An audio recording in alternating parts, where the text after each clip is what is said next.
Hi everybody. आज हम जिस क्वेश्चन को डिस्कस करने वाले हैं वो क्वेश्चन आया था CSIR नेट नवंबर 2020 में। अगर आपने चैनल को सब्सक्राइब नहीं किया है तो चैनल को सब्सक्राइब कर लें और बेल आइकन को प्रेस कर लें जिससे आने वाली नई वीडियोस के नोटिफिकेशंस आपको मिल जाएं। अब एक बार क्वेश्चन को रीड कर लेते हैं। The major products A and B formed in the following transformations are. हमें प्रोडक्ट A और प्रोडक्ट B बताने हैं यहाँ पर। अब देखो दोनों ही कंपाउंड एक जैसे हैं। डिफरेंस किस में है? इस वाले ग्रुप में और इसमें। ये थायोल ग्रुप है और ये प्राइमरी अमीन है। दोनों ही अल्फा बीटा अनसैचुरेटेड हैं। यहाँ पर हमें NaH दिया है। अब देखो हाइड्रोजन की इलेक्ट्रोनेगेटिविटी कितनी होती है? 2.1 और सोडियम की 0.9। दोनों की इलेक्ट्रोनेगेटिविटी में डिफरेंस है। हाइड्रोजन की ज़्यादा है। अगर हाइड्रोजन की ज़्यादा है तो इसमें इलेक्ट्रॉन डेंसिटी ज़्यादा होगी, इसलिए इस पर नेगेटिव चार्ज आ जाता है और इस पर पॉजिटिव चार्ज। ठीक है। अब देखो यहाँ पर जो हाइड्राइड आयन होता है यह है हाइड्राइड आयन। H नेगेटिव क्या है? Hydride ion.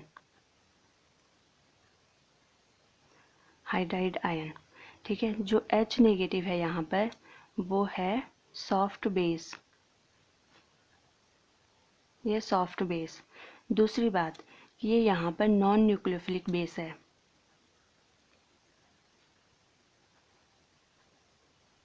Non nucleophilic base. ठीक है। अब यहाँ पर नॉन न्यूक्लियोफिलिक बेस का मतलब क्या होता है? मतलब ये कि अगर ये न्यूक्लियोफाइल होता तो क्या करता? या तो 1,4 एडिशन देता और या तो फिर 1,2 एडिशन देता। ठीक है। लेकिन ये ऐसा नहीं करता है। देखो यहाँ से होता है 1,4 एडिशन। 1,4 एडिशन को ही हम माइकल एडिशन भी बोलते हैं। लेकिन ये यहाँ पर नॉन न्यूक्लियोफिलिक बेस है। ठीक है। इसका मतलब ये है कि एज अ न्यूक्लियोफाइल रिएक्ट नहीं करेगा। ये यहाँ पर क्या है? Soft base. और सॉफ्ट बेस क्या करते हैं? जो बेस होता है वो डिप्रोटोनेशन करते हैं, यानी प्रोटॉन को वो एक्सेप्ट करेंगे। अब बात यह है कि प्रोटॉन को कहाँ से एक्सेप्ट करेंगे? NH2 से, या फिर यहाँ पर भी तो एक ग्रुप है OCH2 और CH3। अब जो ज़्यादा एसिडिक प्रोटॉन होगा ये उसको एक्सेप्ट करेगा। और एसिडिक प्रोटॉन कहाँ पर होगा? जो मोर इलेक्ट्रोनेगेटिव के पास होगा। और मोर इलेक्ट्रोनेगेटिव के पास कौन सा है? ये वाला है ना, क्योंकि नाइट्रोजन की इलेक्ट्रोनेगेटिविटी ज़्यादा होती है कार्बन के कंपैरिजन में। इसलिए जो नाइट्रोजन के पास जो प्रोटॉन है उसकी एसिडिटी ज़्यादा होगी, तो प्रोटॉन कहाँ से एक्सेप्ट करेगा? NH2 से। तो यहाँ पर बन जाएगा NH नेगेटिव। एक और बात, अगर हमारे पास हाइड्राइड आयन है H नेगेटिव, ठीक है, प्लस, और ये कार्बोनिल कंपाउंड है कोई, फॉर एग्जांपल मैं ले लेती हूँ एसीटोन, तो यहाँ पर ना देखो H नेगेटिव ये हो गया और ये, ऐसा कभी नहीं होगा क्योंकि ये बेस होता है। वो भी तब जब मेटल और हाइड्रोजन इन दोनों की इलेक्ट्रोनेगेटिविटी में डिफरेंस ज़्यादा होता है। जैसे NaH, LiH, KH, इनके केस में हाइड्रोजन और मेटल की जो इलेक्ट्रोनेगेटिविटी होती है उनमें डिफरेंस ज़्यादा होता है। डिफरेंस ज़्यादा होता है तो जो इलेक्ट्रॉन डेंसिटी होती है वो हाइड्रोजन के पास ज़्यादा होगी, तो वो एज अ न्यूक्लियोफाइल रिएक्ट नहीं करता है, वो नॉन न्यूक्लियोफिलिक बेस होता है। इसका मतलब ये है कि वो यहाँ पर ना सॉफ्ट बेस की तरह रिएक्ट करता है। ठीक है। तो वो कभी भी न्यूक्लियोफिलिक एडिशन रिएक्शन नहीं देता है। क्यों? क्योंकि वो यहाँ पर है सॉफ्ट बेस और ये होता है hard nucleophilic centre. Hard nucleophilic centre. तो ये वाली रिएक्शन कभी नहीं देता है, वो हमेशा एज अ बेस ही रिएक्ट करता है जब हाइड्रोजन और मेटल की इलेक्ट्रोनेगेटिविटी में ज़्यादा डिफरेंस होता है। इनके केस में NaH, LiH और KH के केस में। ठीक है। अब यहाँ पर क्या करता है कि हाइड्राइड आयन डिप्रोटोनेशन करेगा और क्या बनाएगा, यहाँ पर NH नेगेटिव CO OET और यहाँ पर है CH2 ग्रुप। ठीक है, अब यहाँ पर क्वेश्चन ये है कि ये 1,4 एडिशन देगा, क्योंकि यहाँ से जो होगा वो 1,4 एडिशन होगा और यहाँ पर जो होगा वो होगा 1,2 एडिशन। ठीक है, अब देखो यहाँ पर जो NH नेगेटिव है वो है हार्ड न्यूक्लियोफाइल, हार्ड न्यूक्लियोफाइल। क्यों? क्योंकि जो नाइट्रोजन का साइज़ होता है वो स्मॉल होता है। ठीक है, और दूसरी बात कि यहाँ पर नाइट्रोजन और कार्बन की जो इलेक्ट्रोनेगेटिविटी होती है उसमें डिफरेंस ज़्यादा होता है। ठीक है, तो यहाँ पर जो नाइट्रोजन है NH नेगेटिव है वो हार्ड न्यूक्लियोफाइल है, इसलिए ये 1,2 एडिशन देगा, यहाँ से रिएक्ट करेगा और ये बन जाएगा O नेगेटिव। सबसे पहले ना नंबरिंग कर लेते हैं, इससे मिस्टेक होने के चांसेस कम हो जाते हैं। 1 2 3 4 5, ये बन गई 5 मेंबर्ड रिंग। यहाँ पर N और ये H और ये बन गया, और देखो 5 पोजीशन पर 5 कार्बन पर OET ग्रुप है। 1 2 3 4 5, यहाँ पर लगा लो, ये हो गया O नेगेटिव और ये है OET।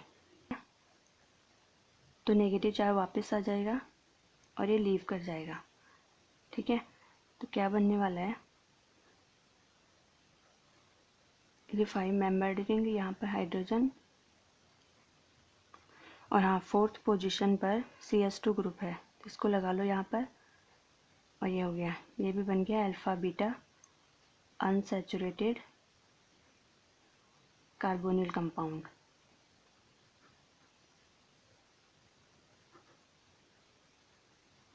तो ये बन जाएगा हमारा प्रोडक्ट। अब ऑप्शन में देखते हैं कि ये कौन से ऑप्शन में आ रहा है कि जो हमारा प्रोडक्ट A बन रहा है। ये ऑप्शन में है 3rd और 4th में, इसका मतलब फर्स्ट और सेकंड तो कट हो गए। अब हम 3rd और 4th में से डिसाइड करेंगे कि कौन सा है, और वो कंफर्म करेगा जब हमें प्रोडक्ट B मिलेगा। ठीक है, अब यहाँ पर आते हैं, यहाँ पर भी हमारे पास NaH है, ये क्या करेगा, डिप्रोटोनेशन करेगा। अच्छा, यहाँ पर क्या होता है, जो SH होता है ना, यहाँ पर सल्फर अपने कौन से ऑर्बिटल यूज़ कर रहा है, 3p, और हाइड्रोजन का है 1s, तो इनके साइज़ में ज़्यादा डिफरेंस होता है। ज़्यादा डिफरेंस होता है तो हाइड्रोजन और सल्फर के बीच में जो बॉन्ड होती है ये लॉन्ग होती है, मतलब डिस्टेंस ज़्यादा होता है, इसलिए हाइड्रोजन को बेस आसानी से निकाल लेता है, तो जल्दी से डिप्रोटोनेशन हो जाएगा और S नेगेटिव बनेगा।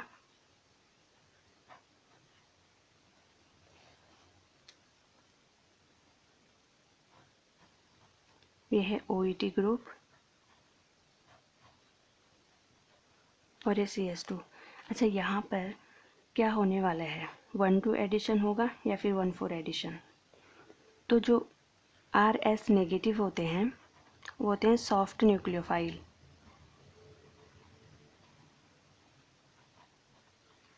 ठीक है, और सॉफ्ट न्यूक्लियोफाइल रिएक्ट करते हैं सॉफ्ट न्यूक्लियोफिलिक सेंटर पर। जैसे लाइक डिजॉल्व्स लाइक होता है, वैसे ही सॉफ्ट इंट्रैक्शन बेटर होता है और हार्ड इंट्रैक्शन बेटर होता है। यहाँ पर जो NH था, जो NH नेगेटिव था वो हार्ड न्यूक्लियोफाइल था, तो उसने हार्ड सेंटर से ही अटैक किया, क्योंकि जो यहाँ पर कार्बोनिल का कार्बन होता है वो है हार्ड न्यूक्लियोफिलिक सेंटर।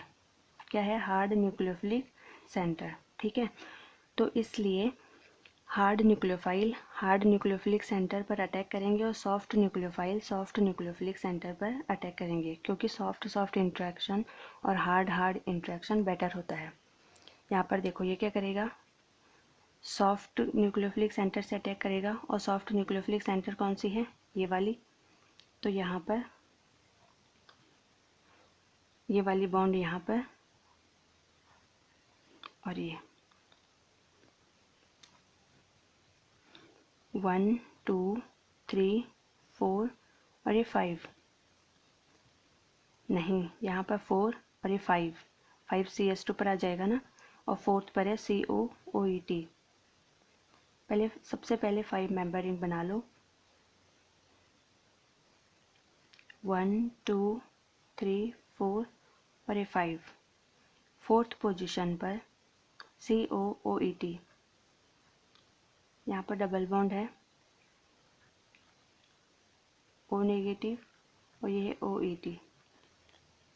ठीक है, अब रिएक्शन मीडियम में H पॉजिटिव होगा, तो ये इलेक्ट्रॉन यहाँ पर और यहाँ से H पॉजिटिव को एक्सेप्ट कर लेता है,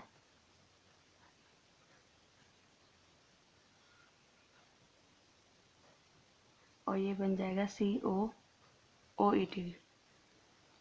तो ये बन गई 5 मेंबर्ड रिंग। अब ऑप्शन में देखो कि ये फोर्थ वाले ऑप्शन में था, ए प्रोडक्ट ये और बी प्रोडक्ट यहाँ पर ये बन जाएगा, तो फोर्थ ऑप्शन करेक्ट है। अच्छा, एक और बात, हमने इसको सॉफ्ट न्यूक्लियोफाइल क्यों बोला? क्योंकि जो सल्फ़र का साइज़ होता है वो बड़ा होता है, ठीक है, और सल्फ़र और कार्बन की इलेक्ट्रोनेगेटिविटी में डिफरेंस नहीं होता है। सल्फ़र की जो इलेक्ट्रोनेगेटिविटी होती है वो 2.5 होती है और कार्बन की भी 2.5 होती है, दोनों की इलेक्ट्रोनेगेटिविटी सेम होती है, इसलिए ये सॉफ्ट न्यूक्लियोफाइल है। और सॉफ्ट न्यूक्लियोफाइल कौन कौन से होते हैं? जैसे RS negative, I negative, PR3, ये सारे ना as a soft nucleophile react करते हैं क्योंकि इनका साइज़ बड़ा है। हार्ड न्यूक्लियोफाइल जैसे RO नेगेटिव हो गया, RNH नेगेटिव हो गया और MELI, यहाँ पर कार्बन और लिथियम की इलेक्ट्रोनेगेटिविटी में डिफरेंस ज़्यादा होता है, इसलिए ये हार्ड न्यूक्लियोफाइल होता है, Me नेगेटिव और Li पे पॉजिटिव चार्ज। ठीक है, और ऐसे ही जो H पॉजिटिव होता है ये होता है हार्ड एसिड, स्मॉल साइज है, एक भी इलेक्ट्रॉन नहीं है, इसलिए as a hard acid react करता है। आज के लिए बस इतना ही। नेक्स्ट क्वेश्चन को हम नेक्स्ट वीडियो में सॉल्व करेंगे। वीडियो को लाइक ज़रूर करें। Keep learning, keep smiling. Thanks for watching.